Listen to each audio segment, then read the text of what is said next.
Hello, everybody, all of you beautiful love seekers. I am so happy to be with you today on this Wednesday. I hope wherever you are, you're staying cool. We're in Miami and it's really scorching over here, but freezing in this room. So I wanted to talk with you today about a topic that really bogs people down. Last week, we talked a lot about blind spots. Who remembers? Blind spots are things that are getting in your way and they're hidden from your view and they're keeping you from having what you truly want. So I want you to think for a moment when it comes to your love life, what is it that you really want? What is it that you want? How do you want to feel? Where do you want to be? Right? Most people have this list, they're looking at a list and they're going out there, not creating, not working effectively. So today I want to talk about really one of the big things that keeps people from love. And you know what it is? It's emotional incompletions. Emotional incompletions around things from the past. Okay? So today's topic is about, are you addicted to your ex? Now, initially you might say, no, I'm not addicted to my ex. We are broken up. You may have broken up even a year ago, or 5 years ago, or 10 years ago, or 20 years ago, or 30 years ago. But you know what happens? Do you ever find yourself thinking about an ex, wondering, if only I were different, or this person were different, maybe it would have gone differently. Do you ever notice that when you're lonely or tired, you think about an ex? You may think, oh, I wonder what this person is doing, and maybe you poke around their social media. Well, here's what I want you to know. If you are honest enough to be willing to say, yeah, I do that, and I do still think about an ex, then you are really suffering from an emotional incompletion. You see, you can be physically broken up, but not emotionally. And if you're not emotionally complete, oh man, there is no possibility for new love. No possibility for new love. Now you might say, oh, but I'm dating and I'm looking and I don't even think about the person, or I don't care about the person. Guess what? You know how much space, inner space, readiness. Well, let me ask you this question. How much inner space do you think you need to welcome new love? 50%, 80%, 95%, or 100%? How free and available and emotionally complete do you think you need to be? The answer is you need to be 100% complete in order to find new love. Why? Because we are energy. We are made up of energy. If we have feelings or regrets or sadness around an ex, and we're thinking, oh, maybe I let this one get away, or maybe it was my fault. Guess what? There's no chance for new love. So I really want you to internalize that this process of getting complete. And what really happens for so many of us is, do you notice that you think about an ex? Do you notice that your ex treated you badly and you're like so relieved to be away from this person, but yet you go back and forth, you think about them, you wonder, all of these feelings, these things that come up. Look, I have clients that come into my program that are literally addicted to exes who really treated them badly. Can you relate to that? Like an ex that you know was not good, but yet, again, you're thinking about them, you're in regret, or you have anger towards them, or anger about yourself. How could I put up with that? And sometimes we are what I call love junkies. It's so hard for a love junkie, right? And I don't love titles, but I want to illustrate a point. A love junkie behavior is when you cannot let go of an ex, even when they treat you badly. Why? Why is that? Why is it someone treats you badly, but but you're still addicted.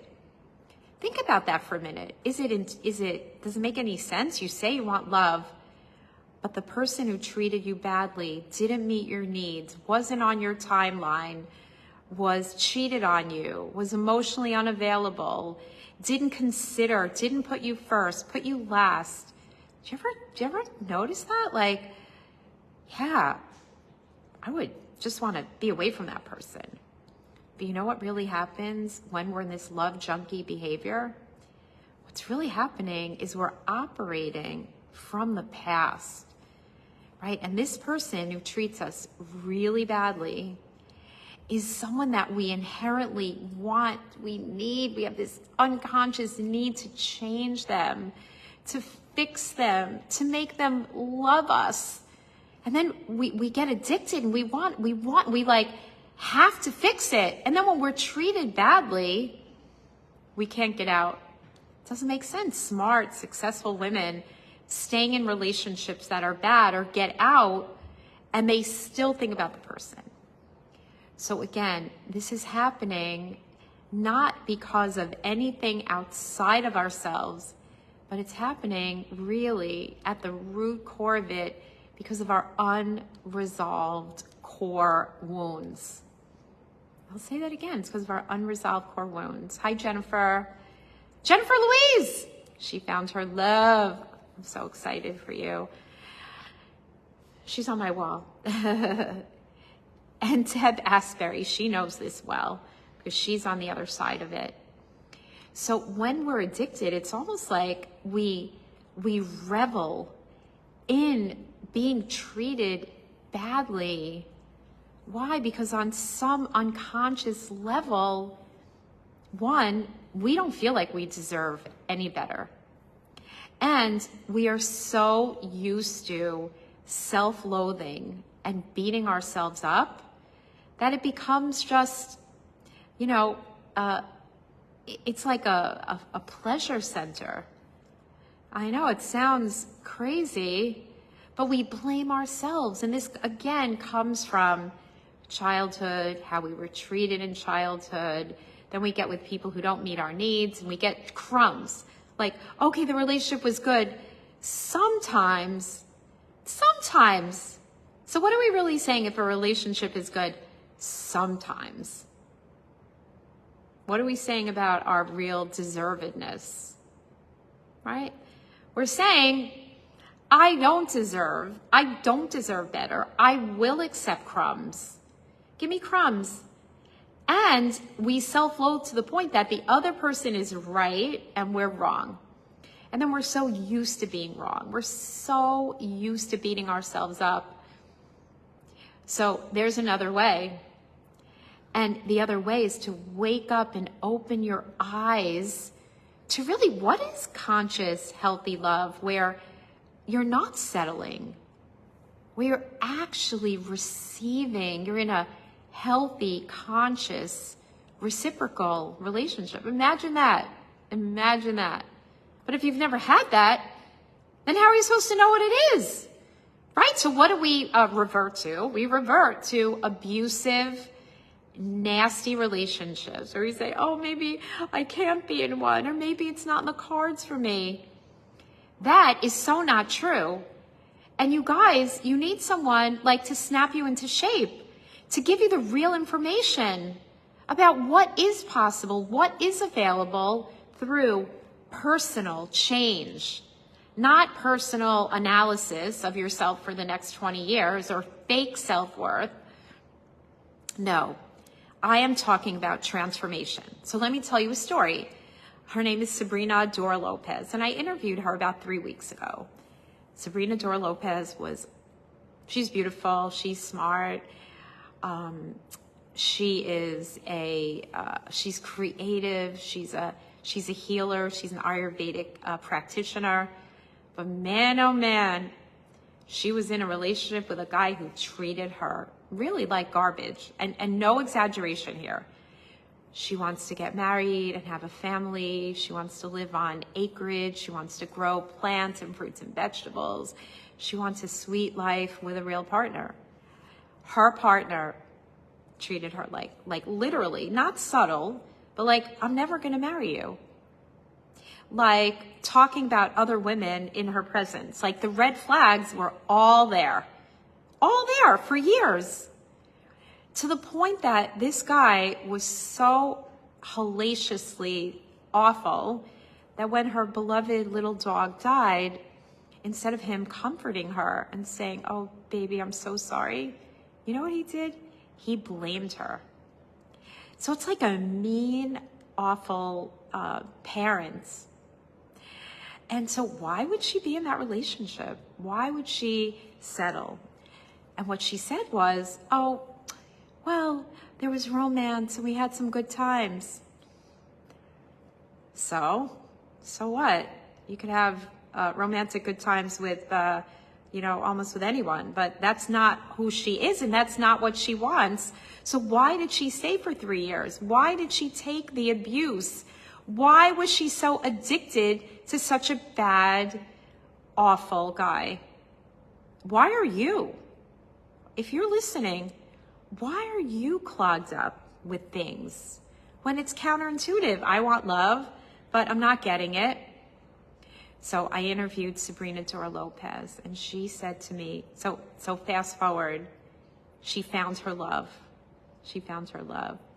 She found a man who sees her, who adores her, who wants to have children with her. They're designing it, they're planning it out. She said, not only is he kind, but he is sexy and handsome, and he is smart, and he is generous, and they met each other's families, and it's just everything. Because we learn in our program that when it's right, it flows. It just flows. How will you know it will flow? So in our interview, which I'm going to share the link below so that you could hear her talk about it, and this is extremely common, and believe me, I was the same way many, many years ago. She said, you know what? I think I was reveling in the abuse. In other words, it was like she was so feeling good being treated so badly. She's so used to it. Now, if we look back at her childhood, we could see how she was treated in her childhood and how familiar this is. That relationship was. And it took so much time. She couldn't let go. And she kept thinking about him. And she kept going back and taking more and more and more and more crumbs. Looking back, she's like, oh my God, what was I thinking? Now I have everything I want. So the point is, it takes perspective to be on the other side. It takes perspective to have a new understanding of our own behavior, not an analysis of that. Why we settle, why we take crumbs, why we allow ourselves to be alone when we really do want healthy, nourishing love, not bad love. Because when you say, I'd rather be alone than in another bad relationship, what do you think you're speaking into the universe? What do you think you're really saying? I'd rather be alone. Okay, so you're going to get to be alone. And that's something that we are self-creating because we're in an identity that is rooted in old conditioning. It's rooted in suffering. It's rooted in pain. And there's a big payoff to stay in that paradigm. So what do you think the payoff is?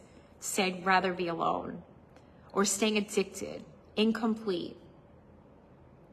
The payoff is that you don't have to learn love, is that you don't have to open yourself up.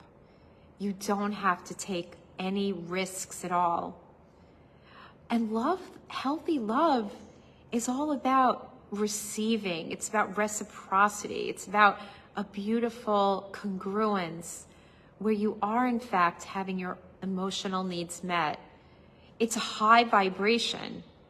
But if we don't make the real changes to get unclogged and step out of our blind spots, can you see how we just distract and we make excuses and we stay in bad situations? Because the things that we're afraid of, our biggest fear, if our biggest fear is being hurt and abandoned, then when we date, what do you think we attract unconsciously? This is unconscious. This is autopilot behavior, right? We We stay in bad relationships, we justify, we beat ourselves up, we feel unworthy, and then we pretend we're not. And that's where codependency comes in. Oh, if you love me, I'm okay. If you don't, then I'm not. All that stuff. So my point to you today is that you can get unstuck in love. You can get unaddicted when you have a new conscious understanding of yourself and your true needs, and you're willing to stretch and grow and learn and transform to a higher vibration, to a new understanding, separate from the little box of our childhoods, of what we think we know. Because if not, we just keep attracting the same wrong people, and then we complain about dating sites, and we complain about all these things. And if you want to get agreements about, oh, men suck, or this is such a problem, or I don't like online dating, or, all that, and we want to keep self-flagellating, putting ourselves down, then we can do that. But the problem is, then you get to be alone. You get to stay alone when you're meant to have your soulmate.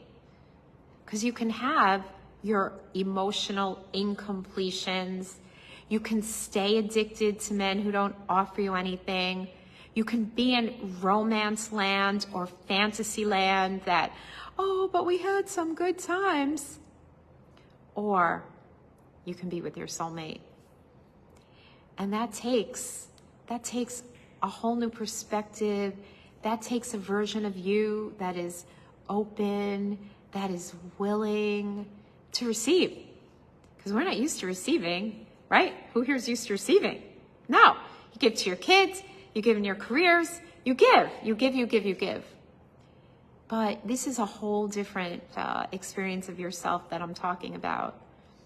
And getting complete, really complete, is a beautiful process that we do in our program about relearning and understanding the whole picture about healthy love and letting go.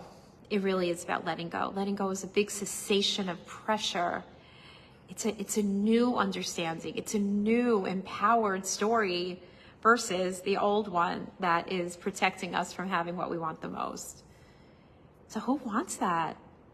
Who wants to experience sweet, nourishing love?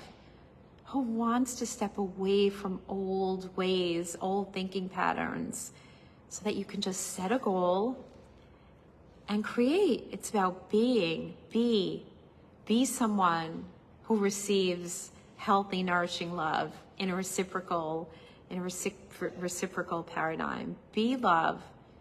Do the things that people who receive and have conscious relationships do, and then have it, right? How exciting is that? How beautiful is that? I am here to lovingly kick your asses because I know that that's what I needed, because I was a codependent love junkie, and I kept wasting time and years wishing and hoping and just psychoanalyzing, which didn't really change anything. We need to have real inner shifts to make this new life possible. And when you do, you can be with your love in no time at all. But it is a beautiful journey. You deserve love. You deserve to be inspired.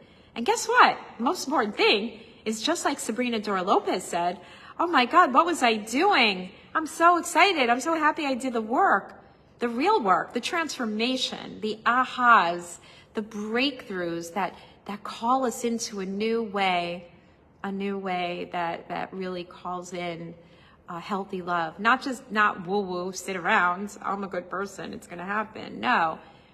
But if you really want to have that, start dreaming, start allowing. If you want someone to hold your hand, then that is what we do. That is what we do. And every Wednesday, you'll find me here sharing the truth about who you can be, stepping into your wholeness and an embodiment for love, and then you can have love. All right, guys, so if you are ready to transform and experience love like this fall, you know, I look for people who are highly motivated, ready to make the changes, and then boom, we make those changes happen quickly, and then before you know it, I teach you how to find your soulmate with a plan. Imagine a plan, step 1, step 2, step 3, in a fully authentic way of being that feels like you're your best self in a process that's inspired, where dating is actually fun. So if you are interested in doing that, then just DM me or put below, be the one, because if you learn how to be the one and you step into that, you will find the one. So beautiful. So that's it for me today. If you have any questions, feel free to put them below, DM me. I want to hear your insights about your exes and what you're noticing. And if you're ready to be the one and get unaddicted and create sweet, healthy love, then I'm here for you. All right, guys, have a beautiful day, and I'll see you next Wednesday. Bye now.